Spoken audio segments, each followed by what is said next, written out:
Hello and welcome to another episode of Exchanges. Persuasion, influence, changes to people's behaviour. I've been speaking a lot about politics and markets, economics and all things in between. But don't forget, it all comes down to how they communicate. It comes down to how they persuade you and I and everybody out there watching and listening to them about what they do. So I thought I'd do something different, and I'd got on a persuasion expert. And who better than none other than Michelle Bowden, a 26-year veteran in this space. Before we get to Michelle and her incredible insights around the topic of persuasion, don't forget we are now sponsored by the fantastic people at More here at Exchange. More is a lifestyle by design app designed to give everyday Australians an ability to mould, watch, trend their overall wealth through their property and investments overall in an app in one easy designed place. That's moreMOOR.com.au. But now here's Michelle. Michelle Bowden, welcome to Exchanges. I have been asked a lot about the economics, and I sit here and talk about behavior and all those kinds of things. But the one thing that I think is lost in all of that sort of discussion, all that topic and everything that I do with that space is where you come into it and why I wanted you to come on, which is you're a persuasion and a communication expert. And I think what's being lost in the whole current market dribble is that those that actually end up doing and driving their business, their sector, their government, their sovereign forward are those with the best and most persuasive arguments. Can you take me through what you do and how it works and why you think right now people need to be educated in communication and persuasion like no time ever in history? Thank you so much for having me. What an honor. It's great to Thank meet you. It's more of an honor for me to have you on. So I am so glad to have you here. So I think the first thing to explain is that persuasion is a part of the overall subset of influence. So part of the problem that you have just articulated is that people think they should be more influential, but actually there's 5 main ways we go about influencing the people around us. 2 of the ways are aggressive, 2 of the ways are passive, and the middle way is the assertive approach. That's persuasion. I think at the moment in this market, there's a lot of talk, isn't there, about influencers? Yeah, I'm glad you used that because I was going to, when did influence become a negative word? Yeah, in my world, it's a dirty word. Yeah. Like I would argue that in general, it's a dirty word. You are changing somebody. It's almost, it has a connotation of force. Would that be? Yes, that's right. So the 2 aggressive approaches are forcing and directing, and the 2 passive approaches are modeling and guiding. And both of those can be manipulative. They can be coercive, and that's not what we're trying to do. And that yucky feeling that you get that you haven't articulated, but that's why you're saying that it's not working for you at the moment, is that yucky feeling that we get happens when people are being influential and you feel manipulated in some way to change your perspective on the matter or do the action that they want you to take. The classic buyer's remorse results in many cases from influence rather than from persuasion. So about 20 years ago, I started doing the research into persuasion, and that's what I have really made a career teaching large corporates to be better at. Does persuasion also have the same connotations though? Well, you are trying to change someone's thinking or behavior about the matter, but the difference is that there needs to be a measure of freedom in the decision-making process. And so the stakeholders shouldn't feel pushed, forced, coerced into doing something that they didn't want to do. The classic example that I share in my training courses and my keynotes is, imagine you're going for a walk at your place because you like to walk, and you see your friend up ahead and they are running. Well, what have you got to do to catch up to them or to talk to them? You have to run. So you're running now side by side with your friend. But for the purpose of my example, you don't really love to run. So after a while of this running thing, you slow down and start to walk. What would the friend mostly do? They'd probably slow down and walk. If you thought they'd run off, you have bad friends. I can't help you with that. And mostly they would slow down and walk. And so what you've just done there is you've persuaded them to walk. You went out for a walk and ended up walking. They went out for a run and ended up walking. And you didn't say, I don't want to run anymore. I don't like running. You just slowed down. And in that moment, they chose in their own free will to walk with you. That's really the best way I can describe it. People will still try and argue the semantics of this with me, but I feel like as long as you have the other person's needs at heart, you're probably not manipulating your stakeholder. You're probably persuading them. So you're going away from the influence, you're going towards the persuading, and as you said, a persuasion that actually is a free choice. So Yeah. And I'm going to, persuasion is a subset of influence, if you like. So yeah. influence is the main competency. Persuasion is a way of influencing.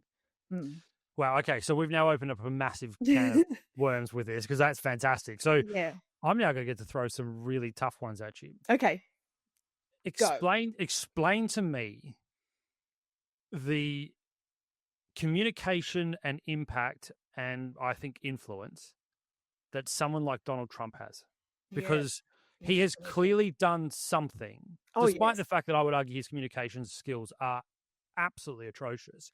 Yeah. There is something that he does that there is. has moved the dial, that has no time in history has more people in America voted for one president than they did for Isn't him. it so interesting to watch? So from a purely technical point of view, not an emotional point of view, what he's doing is a thing called pacing. Pacing, pacing. Pacing is being as like your stakeholder as possible. So in that walking, jogging example that I just gave, when you're running side by side with your friend, you're pacing them. You're being as like them as possible. They want to run, you're running too. That's what Donald Trump is awesome at. And it's what Peter Dutton didn't do as well in our Australian election. So Trump is really good at saying what his stakeholders want to hear. He's really good at articulating how they feel about interest rates or healthcare or the rest of the world, or whatever it is, basically, demoralizing the United States of America. Yeah, that's it. He's saying what he knows they want to hear. And in other words, he's pacing them. And, we all pace and lead all day in our lives. Evan, you too. Yes, I know. Anyone that's listening to this, anytime anyone ever said yes to you, you have paced them before you led them. In other words, you've said or done something to be similar to them before you told them to believe you about the thing that was contentious. So the contentious thing with Donald Trump is vote for me, right?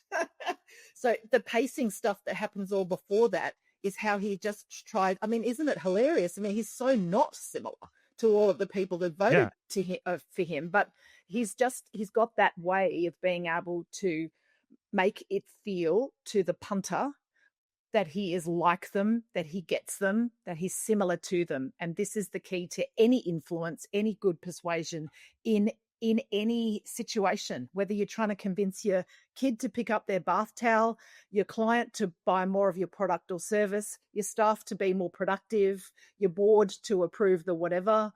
It's the same everywhere. So what you're saying is it's not necessarily just down to the communication. It's down to the message and therefore the influence that leads to the persuasion. Because clearly, as I said, his communication is, it can be an absolute jumbled mess. It goes from all over the place. But in the end, the underlying core pacing, as you use the term, the vibe of it seems to still be getting through. It still gets through. So you mentioned Peter Dutton beforehand. So I need to bring you back to him, because I think I said this on another episode of Exchanges, and I'll get your judgment with regards to the other. Peter Dutton was unelectable. And I felt the reason he was unelectable was, again, from a behavioralist perspective, there was nothing in his outward behavior or persona that inspired change or confidence. And then you listen to his communication, you listen to what he was trying to do, and nothing there was moving the dial.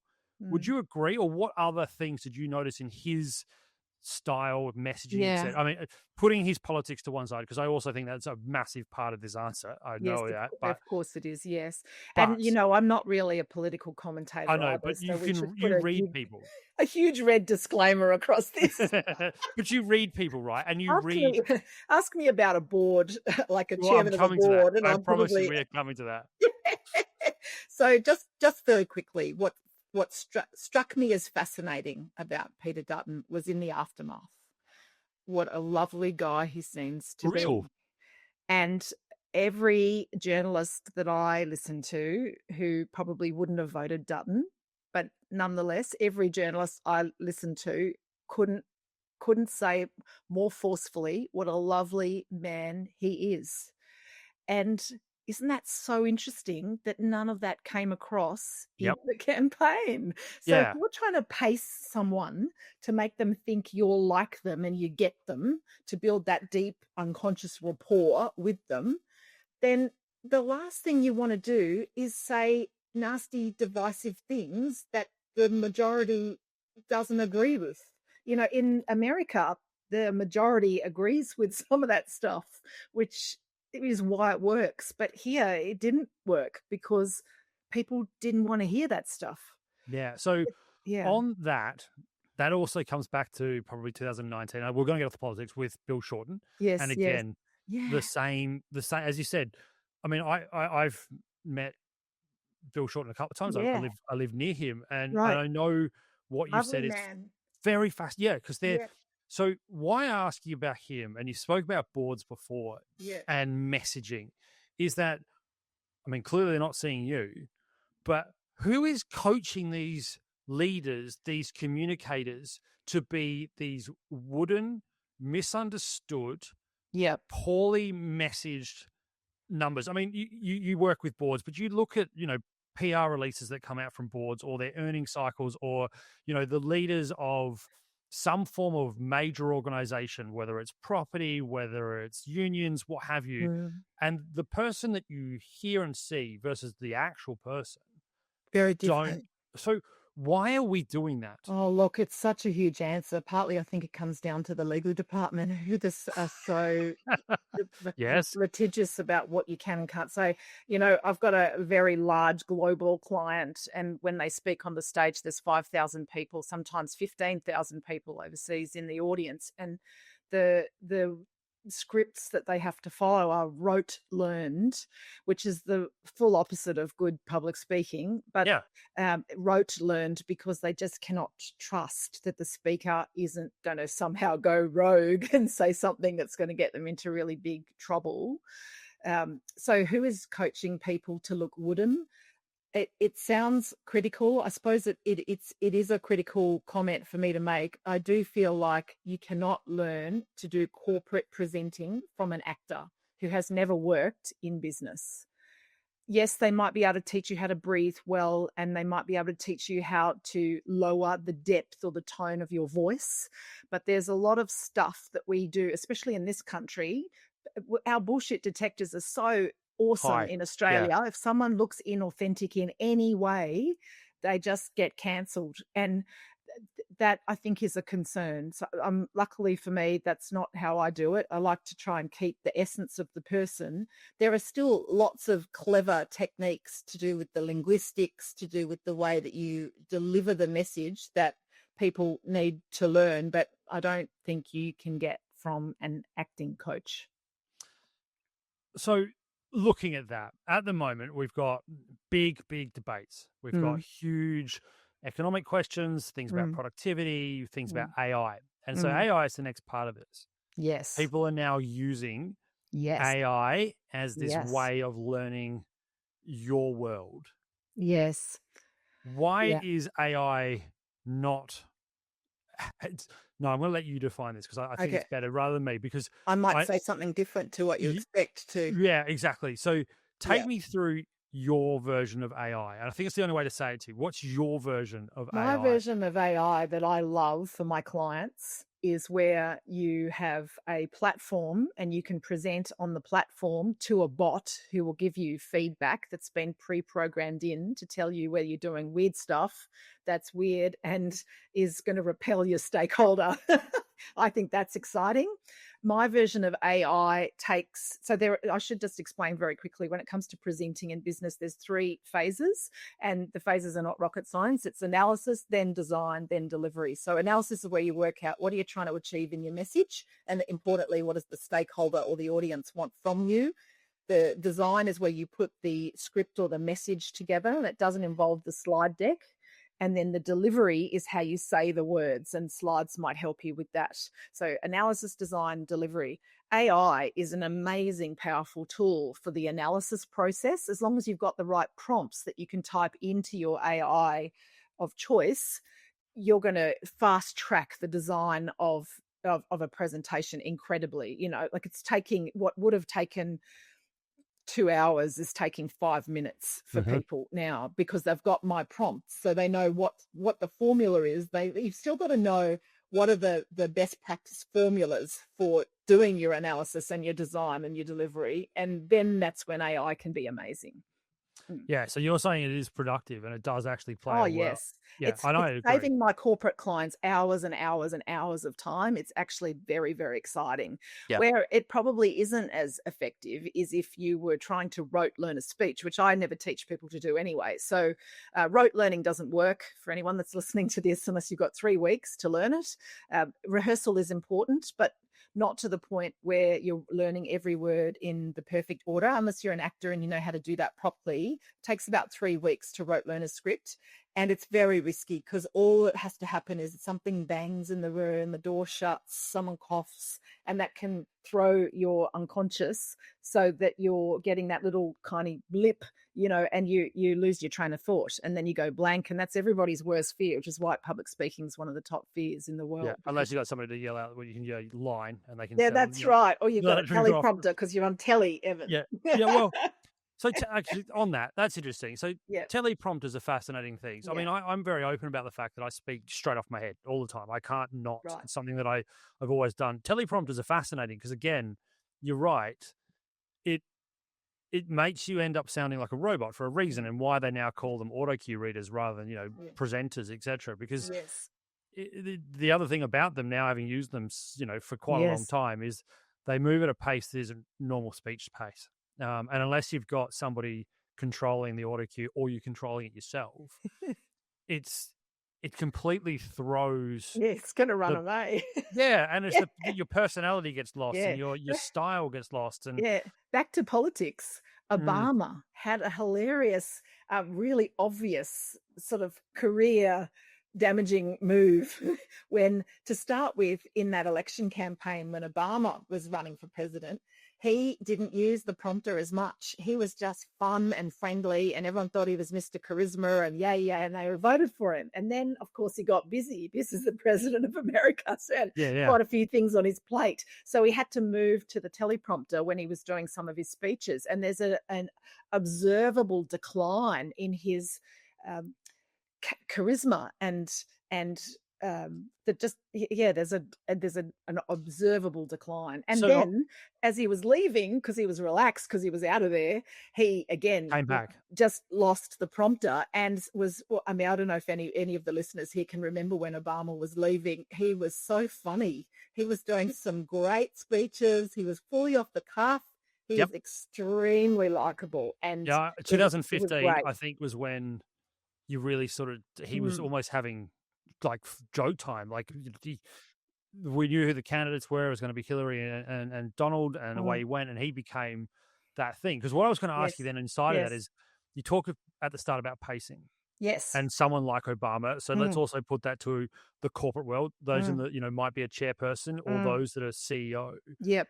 When they go from being that charismatic person to being the wooden person that, the compliance world or the script writers get hold of, and they start to lose the electorate, or they lose the board, or they lose their shareholders, because their pacing has changed? What What's happened It in could there? be. So just to blow your full bananas here, there are 4 main ways we go about persuading the people around us, Yep. and most of us are strong in 2 of the ways and weaker in 2 of the ways. Okay. And why do you even care to know that? Because if the communication scenario requires what is currently your strength, you're just gonna talk. You'll, to use the jargon from the beginning of the interview, you'll pace easily. You'll just talk, the person will listen, everything's easy. They all say yes, everyone goes home, we all feel good. Probably don't even know we've been in a persuasive moment. If, on the other hand, the communication scenario requires what is currently your weakness, we all have at least one, if not 2 of them that are our weakness, then can you appreciate you don't have the skills in your communication toolkit to say it to your stakeholder in the way they need to hear it and experience it. So that's why sometimes you can have the best idea in the world and everyone around you tells you you're right, but that one person who's supposed to approve it cannot get it. They cannot hear you. And it feels like you're banging your head against a wall metaphorically, because what's wrong with them? Actually, it's not what's wrong with them. It's that you haven't flexed and developed the skills in your toolkit to communicate the message in the way they need to hear. And pacing is one of 40 different techniques. For each of the 4 types, there are 10 actions that you need to get good at. So that's 40 actions. And within each of the actions, there's all little subset actions. Like, for example, one of the types persuades using message credibility. So for that person, if you're talking to that person, structuring your message cleverly using rhetorical questions and facts and data that is verified research is going to work. Mhm. One of the types is about personal credibility and authority. So establishing your authority without sounding like a wanker becomes very, very important. Spoken elegance, that beautiful, articulate, gorgeous way that they're called the commanding eagle, that type, and they look like an eagle in a room. Then there's the The one friendly that has budgie. the aura persona, is that sort of Yeah, that's right. So they just, you can just trust them. They walk in the room and everybody just knows this is the person we should follow. Um, then there's the friendly budgie, and this person's all about establishing goodwill. So people will not be persuaded if they're budgies unless they feel that you genuinely care about their needs and have their interests at your heart. So things like the pacing and leading, being similar to the audience, smiling, using people's names. Some of it's just really simple stuff, and some of it's a lot more complicated. And then the final type is all about enthusiasm and passion.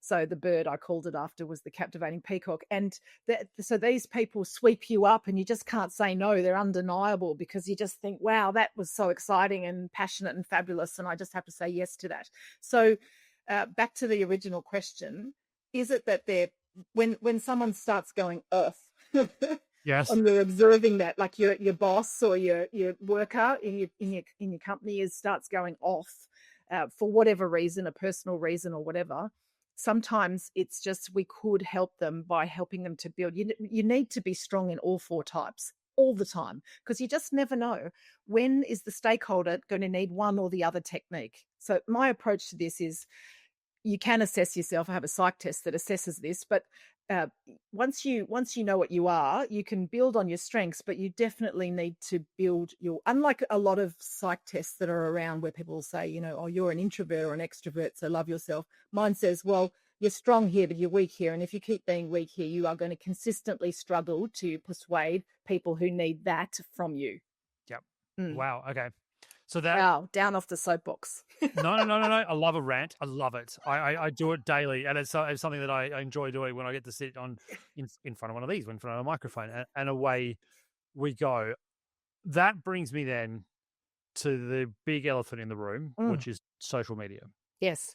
And we started the discussion at this around influence and why is social media now becoming such. I mean, it's been an attraction now for pretty much 25 years, 2000s roughly. I mean, MySpace, that kind of stuff was coming around and what have you, but it's become something completely different now, where clearly it is your world online, in the fact that, there are influencers, let's use the term that they love to use on something like Instagram, making whole business models out of this. And, marketers are falling Yeah. over themselves to throw money at these people. What about it works? What doesn't? Why are some better at it than others? Because as you just said, you've got, you've got the 5 things. So you've got the 2 forces, the 2 passive, and then the persuasion in the middle, then all the 40 other stuff. Because businesses are killing for this. They're killing for social media exposure. What is it that's happened in social media that's allowed persuasion to be such a big part of a business model? Again, I'm not an advertising guru and or any kind of Russell Howcroft. But their communication, I get that. But their communication is there, right? Yeah. So what I will say about social media once again is that in this country, in Australia, we really value that authenticity in a presenter. I've got CEOs that I work with, and everyone talks about them in their industry about what an amazing presenter they are. Mm-hmm. And let's be honest, they're not actually really any better than any other CEO that's presenting, but they've got this ability to use their linguistics, to use the language that they speak, to build that connection, that rapport, to show some of their essence. And that's what I think works in social media. What's the name of that hilarious girl, Evan, that does the thing where she takes off? It's the sexy woman in the bra that's leaning on a Celeste Barber. Hilarious, right?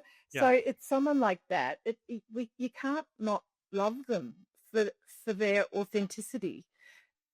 There will always be that measure of freedom in the decision-making process if you're not feeling that your objective is to get what you want. It's to give the other person what they need. She's hilarious because she's serving an audience. Yeah, that's what great speakers do. That's what excellent persuaders do. They serve their stakeholder. It's all about them. Yeah, it's a big paradigm shift for a lot of businesses. It's all like, well, we're clever for the following reasons. These are our customers and these are our testimonials and this is why we're so the best in the world. But the customer doesn't care about that. The customer wants to know, how is that business going to resolve my need? Yeah, so realistically, you're talking about it switching around. So the only thing that's just gone through my head on that is that why we now have so many echo chambers? Is that what leads to echo chambering scenarios? Because, as you said, if you know your audience, if you know that you can persuade them, and they are bouncing back and feeding back to you exactly what you want to hear to keep going down that line. Again, I think we've sort of been skirting this whole way through. I mean, you look at Donald Trump, he creates his own echo chambers. You look at conservative and far left, far right politics, social media. Does that also, and you said it before with one of it as well, is that why we're also sort of not able to identify the opposite trends that we need to look at? That it's easier because human beings by nature are lazy, that if they can deal with the right people, that's all they want to deal with. They don't have to learn the other inflections. Yeah, that's it. Like, I can't sell to X company because they don't like me, so I just won't sell to them. Yeah, right. And I just say, oh, that's a shame. Like, wouldn't you either flex your own style so they do like you now, or wouldn't you put a different salesperson in who is much more like what they need? For someone like Donald Trump, he doesn't have to change. He's getting what he needs. So he's good just as he is, right? And it's often when we get a big knockback that we suddenly get that mirror and think, oh wow, I'm not as charismatic as I thought, or I'm not. This happens actually. Can I just digress for a second? This happens when I'm running a training course. So in persuasion or presenting, and suddenly someone gets a little bit of feedback. And they haven't had that feedback for a while. Maybe they're, an enterprise salesperson, so they already make $1 million a year in salary. They haven't really had to get feedback about their style or their approach. And then they might get a little bit of feedback and they think to themselves, wow, that person in the training course who's unassuming, who's just sat and listened to me and taken all of the tips that I've been there to teach, has actually blown the successful one right out of the water. with the way that they present and influence because they just followed my instruction, whereas the other person is so stuck in the way that they do it. It's what you're calling the echo chamber, right? They've always sold in this way. They've always presented in this way. And up until now, it's worked. But I don't know whether it always will work. The world is changing so fast. I think it's really good it's the resilience piece, isn't it? About taking the feedback and growing and developing. Corporates should spend a lot more money on training than they are in 2025. There's been a real decline in conferences with speakers like you. There's been a real decline in training courses for people like me. People are not spending money on development for their people, and I think it's going to cause a big cost. So because for me, what you've just described is something that I get to talk about, which is, one of the big theories in behavioral economics is, developed by Daniel Kahneman, which was thinking fast and slow. Yes. Right. So, and what? Yeah, correct. And so your charismatic executive is always thinking fast because what they've done has always worked. They get to go on autopilot. It becomes a bias. It becomes locked in behavior. And they don't have to think because it's always here and now. Yeah. And so... And then AI comes, and what happens now? Yeah. So AI rocks up, and all of a sudden that business model is completely distorted, thrown out the window. I think also what you're talking about with, the demise of particularly face-to-face interactions that you and I work in as an industry is... It's because they believe that AI is the future, and they believe that digital is the future. And post-COVID has all taught us that what you and I are doing now, complete irony of it, is that we're going to talk to each other through a camera screen rather than anything else. But it for me, what it's triggering, and again, getting back to the way that the communication has come out, the way that we now talk and persuade each other is, you look at the woodenness, you look at that because, again, it's the here and now. They don't have to worry about 5 years from the future. Whereas realistically, it's everything is what you're pointing out, is that if you can't learn techniques to be able to shift your business model or your structure about how you talk to a board or how you pretend to shareholders, stakeholders, and everything in between. And investors. Yes. Yeah. Then absolutely. Then you're in real trouble. So, and there's also been a massive decline, in my opinion, in people thinking that they need to be good at this stuff because we're online. Because most people are awful when they present online. They don't look into the camera. They just share their screen. They click through the slides one after the other. Everyone else's cameras are off. We don't even know if they're still there in the meeting or whether they've gone to the bathroom or what they're doing. In many cases, it's hybrid. So there's some people in the office sitting around a boardroom table. In other situations, there's people logging in from home or whatever with the children that aren't in daycare today. It's just a mess. And so our standards have actually dropped dramatically around public speaking and presenting in business. So the people who can stay motivated in this space are the people who are going to shine out because they're so good at it. When I run a training course online, people say to me, "Oh my God, I've never been so engaged for a whole day online. That's amazing that you can do that." But it's not actually amazing. It's just the basics, right? Yeah. Look in the camera, don't use slides, talk to the humans, use their names. Yep. Have a conversation, have an exchange, That's laugh, it. etc. You talk back. Yeah. Let's use the chat so that we just don't get too distracted by our emails. Let's set up some really good rules so that people don't think it's okay to do their other work while they're listening to whatever you're saying. It's just, honestly, people used to say to me when COVID happened, like, what is different for online presenting to live? And I said, there's nothing different. At all. You've still got to do what I've been teaching for what feels like 100 years. The only difference is you've got to look in the camera and your gestures are closer to your face because the camera screen is smaller. But other than that, I've always said, like, the way I've described it, because people ask me, when I get to do I'm lucky enough to do media quite regularly, is, what's it like? And I'm like, well, it's a glorified FaceTime. Like it just is. And they're like, what do you mean? I said, well, I sit in a room and I have to look at a camera. I don't see you're in Sydney and I'm in Melbourne. Yes. This is constant in terms of the fact that, we're not in the same room. And normally I can't even see the presenter or the journalist that's on the other end of the phone. It's just a camera. So you're right. It's about understanding that the camera is the eye contact, the camera is the Yeah, person. And I found it fascinating sitting in more. I did more AGMs during COVID than I had done previously. And I used to work as an analyst in that space, and I would sort of skip them because I couldn't be bothered going to them. But then I had a chance. And again, I find that those businesses that are the most prominent in Australian psyche and also overseas, there is still a charisma in the leader. that's it.